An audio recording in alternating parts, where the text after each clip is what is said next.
So, let's talk about Hoxton. The character pack specifically. Wanker. After about a year of being absent from Payday 2, Hoxton finally broke out of prison in a daring heist that I'm sure you've played before. Completing Hoxton Breakout on any difficulty in the PC version unlocks Hoxton as a playable character and his Novashank melee. He also came with the perk deck, Crook, and the Chimano Customs for his gun. How does this all... Wait, what was that? No, you're kidding. Okay, so there's been a change of plans. The Chimano Customs were added to the game alongside Hoxton, John Wick, the Judge, etc., and I thought all this time they were Hoxtable's firearm. That would have made his character build a lot easier on me, as I can invest in Fugitive, the skill tree he brought into the game, run a Crook dodge build, and be golden. That is, not the case.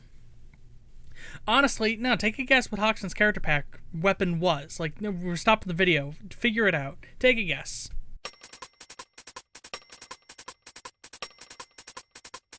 Did you get it? It's the Predator 12-gauge shotgun based on the now famous SPAS 12. Loosely. There's a lot of errors in how the weapon reloads, how its safety works, and even the location of its pump in regards to the weapon's current fire mode. It's close enough. Closer than Half-Life 2 with the double barrel thing, whatever was happening there. The Predator 12-gauge shotgun, that's probably closest to the M1014. That's a shotgun I really enjoy on Death Sentence, and other difficulties sometimes. Depends on the situation there. Both shotguns can hit 10 shells. The Predator has 2 more on hand. The Predator is a bit slower, though it's a bit more stable and concealable, and it offers a tiny bit better of a pickup rate. It's also available at level 0 and is the cheapest shotgun in the entire game. Just like the Goliath, though, that low damage can make this a tricky shotgun to run if you want to have fun, son. Wow. Uh-oh. No. No, cut that. No, don't put that in the video. Cut that, please. Anyways, on this Predator, I've opted for Triple-Aught Buck, the extended magazine, a horizontal leveler, though a shark tooth nozzle would work just fine, an LED combo, and the folded stock to complete my aesthetic and get this gun in a good place. Decently high damage, decently low accuracy, great stability, this should work. The Chimano Custom will be our secondary. It's another Crime Fest staple that... No, stop, shut up! So the Chimano Custom was actually added during Election Day. Canonically, it was a gift to anyone who voted for Bob McKendrick, which raises an awful lot of logistics problems in the Payday world. Anyway, Crime Fest 2014 brought the Judge, the Golden AK, and the Chimano Compact to the game, as well as whatever Hoxton had on hand. But we've already talked about the Judge, you already know it. We've already talked about the Chimano Compact in the Wick video. We're rolling with that, I guess. I already have the pistol skills, or... Wait, no. No, hold on. Hoxton, half his face is burnt up, right? I mean, it was probably like bleach or something like that, but Hoxton otherwise is always associated with fire. Ooh, yeah, his mask has that, it's supposed to be very blatantly supposed to be like scorch marks on the side. His first appearance in the game was in a scorching orange jumpsuit. He burnt down the old safe house. He even wields the flamethrower in the barbecue pack trailer. Dude, this is perfect. We literally just got a secondary flamethrower. The MA-17 is modeled after the, Oh, we're talking about this guy now. The MA-17 is modeled after the Boring Company Not Flamethrower. It's one of the latest in a long line of questionable moves by everyone's favorite elongated muskrat. It's functionally similar to the Barbecue Pack's Flamethrower Mach 1 with a slightly smaller magazine and total ammo capacity, but otherwise it's exactly the same. For this thing, we're going to opt for a total ammo boost, a laser and/or light of choice, and the low temperature fuel mixture.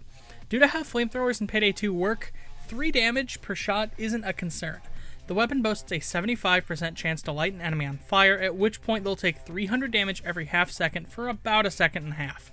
Touching another particle from the flamethrower resets this timer, so if they get lit on fire again, they're going to have to go through this whole half-second song and dance again. So it's best to use the flamethrower in wide sweeping motions or in very short taps into groups of enemies. That said, I do kind of understand to an extent why a newer player might run with a standard or high fuel temperature mix and use sustained fire. You literally have thousands of ammo with the thing.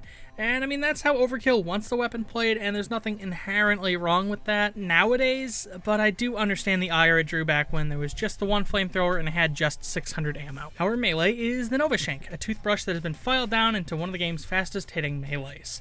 That's handy, though it's got this really weird glitch where it just sometimes locks back up for seemingly zero reason, so in that case, you can opt for the pencil melee. It's functionally identical. For our throwable, I'm opting for Dynamite, mostly because I think we already have our incendiary component nailed down. We can opt for burst damage instead. Crook, HOXTON'S perk deck, offers about 65% more armor and 40 more dodge chance when wearing any ballistic vest.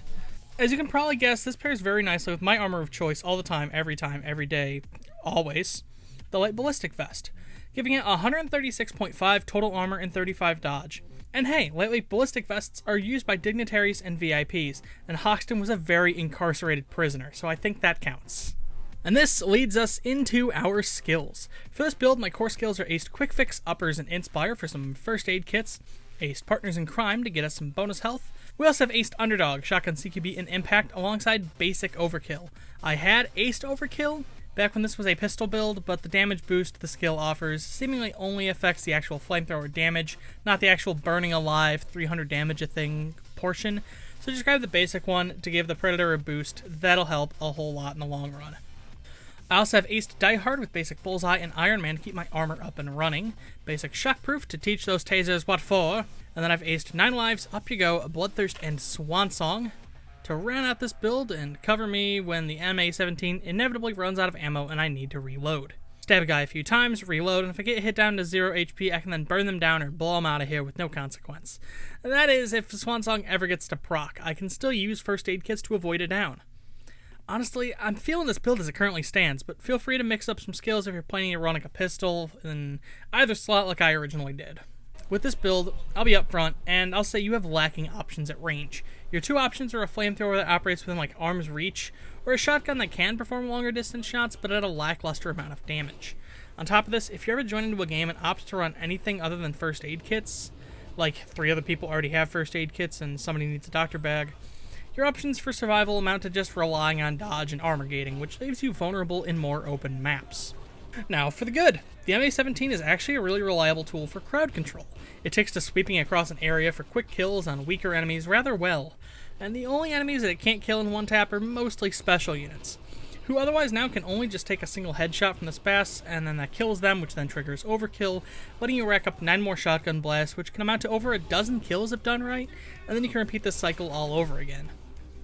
While first aid kits are very good at keeping your health topped off, they're also really good for objectives and revives. Place one down in an area where you'll be interacting for extended periods of time and get to work.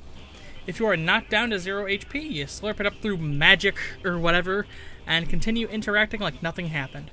And you've got 14 of them. Share them with your crew. Place a few down next to a doctor and or ammo bag in a holdout area, but ensure you have enough for yourself. When you're out, and you're done. Other than the pack's contents apparently being not that memorable, the old Hoxton character pack gave us an okay shotgun, a fast and snappy melee, a pretty alright dodge perk deck with some cool armor features, and probably one of the most hyped up characters Payday has ever gotten, which forms the basis for a pretty solid build all things considered. While I might have cheated with the secondary given my typical rules for character builds, I feel that we've covered the 2 options CrimeFest 2014 offered pretty well, and it made a bit more sense to me to opt for something more fitting with Hoxton's symbolism and themes. It works on Mayhem, it kind of works on Deathwish, and while you could play Death Sentence with Crook, I don't recommend this sort of a build for it personally. Go nuts if you want, it's just, you gotta play Death Sentence and Deathwish very differently, you know? Ultimately, my final verdict is that the Hoxton character pack is the basis for a solid build that you can snap pretty much anything into, and the MA-17 makes this short range but very effective way to play. I'm not too much of a fan of Hoxton's characterization in Payday 2, but I've got to give him credit where it's due. Hoxton, you're alright.